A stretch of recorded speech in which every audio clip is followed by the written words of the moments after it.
Any parents have kids about to go off to college in a few weeks? Raise your hand. Couple, okay, we have a few. And as you know, a lot of times before you go off to the college of your choice, you go and visit that college. Perhaps even do an overnight just to get the experience of what its life is like on campus. Believe it or not, you also can do that for seminary. And so in the year 2015, I had not fully applied yet. I was in the application process, so I was not accepted as a seminarian. I was what they call discerning. I took a tour of Pope St. John the 23rd National Seminary in Weston, Massachusetts. And my host was somebody who was soon to be ordained a priest for the Albany Diocese, now Father Pat Rice. And so I got the tour of the seminary, got to eat with the men. One of them joked if Albany didn't accept me, Metuchen, New Jersey, that diocese would. Apparently, the admission test for Metuchen, New Jersey is this. See if you have a pulse. Sorry, anybody from New Jersey.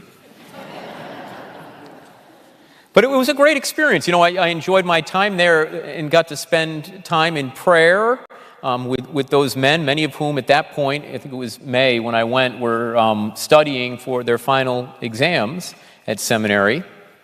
But as I was leaving, Father Pat handed me this prayer, and I kept it in my car for all these years. 9 years later, I still have it here. And because I thought it was a very significant prayer, he said this is a prayer that helped him in his own discernment process. And I want to read it to you today. The prayer is called The Spirit of Jesus. Dear Jesus, help me to spread thy fragrance everywhere.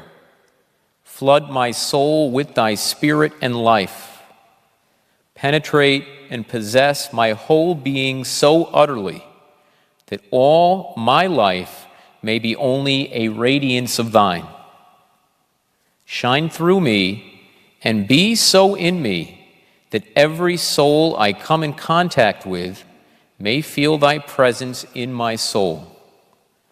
Let them look up and see no longer me, but only Jesus. And that beautiful prayer, the Spirit of Jesus, is by St. John Henry Cardinal Newman. He's a 19th century convert, actually, from the faith. He was an Anglican priest who converted to be a Catholic priest and became a great theologian of his era, and today is recognized as a saint of our church. But here, you know, Cardinal Newman talks about spreading the fragrance of Jesus everywhere. You know, God gave us, as you know, 5 senses with which to guide us in this ever-changing world. Our reality, our information that we take in to our brains is mediated through these 5 senses. And we talk about many of them in church very often. If you listen to the responsorial psalm today, taste and see the goodness of the Lord. We talk about hearing God's voice calling out to us. You may even hear of somebody feeling the presence of God in their heart, which moves them to do good works for others.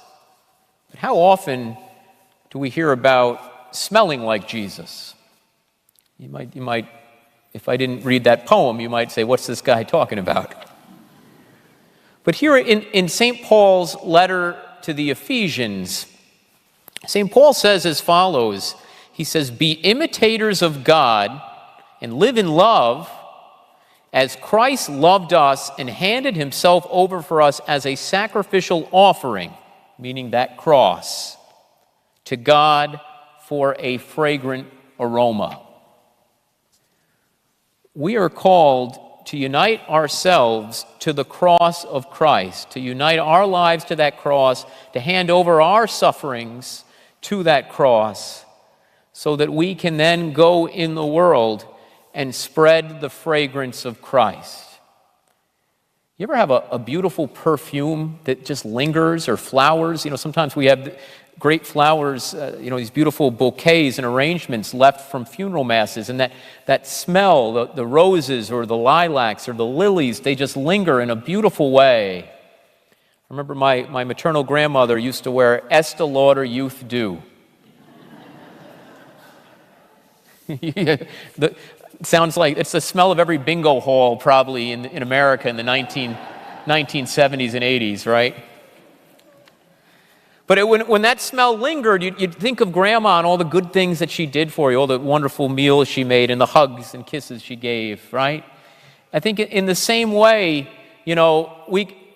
our spiritual smell, if you will, can leave a fragrant aroma for others when we leave the room after we visit a loved one, or even somebody, we might not know them that well, in a nursing home or a hospital, just being Christ for them.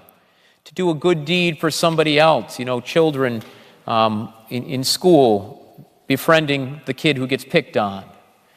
There are so many good ways that we can be the fragrance of Christ in the world. And then there's also, though, that St. Paul talks about the things, in order to smell good spiritually, we do good in the name of Christ. But he tells us some things to get rid of: bitterness, fury, anger, shouting. Remove all this malice from yourself. Just the same as our souls can be in the state of grace and smell pleasant and fragrant, they can also smell bad. Think of your soul smelling like, BO lingers as well, right? Or somebody's smelly feet. Bad smells linger. In the same way, when we come to this table of the Lord, when we taste and see the goodness of the Lord in the Eucharist, and these 5 weeks, as you know, we're in the middle of that, the third week of this Eucharistic discourse in John's Gospel, chapter 6, we want to come smelling like that fragrant aroma, because then Jesus, the bread of life, can help sustain us and feed us and bring us out there in the world to do good. We want to lay aside all of the anger of the world, and there's a lot out there, as we know, all of the malice, all the bitterness that, sometimes we have, whether with family or friends. Put it aside. The best way to get rid of that is to go to a sacramental confession, to clean your soul so it smells good again. It's like a spiritual shower. We don't pay for the body wash, but that's another story. But friends, how can we become, as Cardinal Newman says, how can people, when they look at us, not see them but only Jesus? We do it by putting aside what is bad, putting aside what is the world, putting aside all that negativity, all that sin, and uniting ourselves to the cross. How do we smell fragrant like the Lord? We become Him in this world. And how do we become like Him? We do so at each and every Mass when we receive the real and true presence of Jesus Christ in this Eucharist. He is truly the most blessed sacrament, and we need to make that most blessed sacrament, that most holy of meals, the very center of our lives.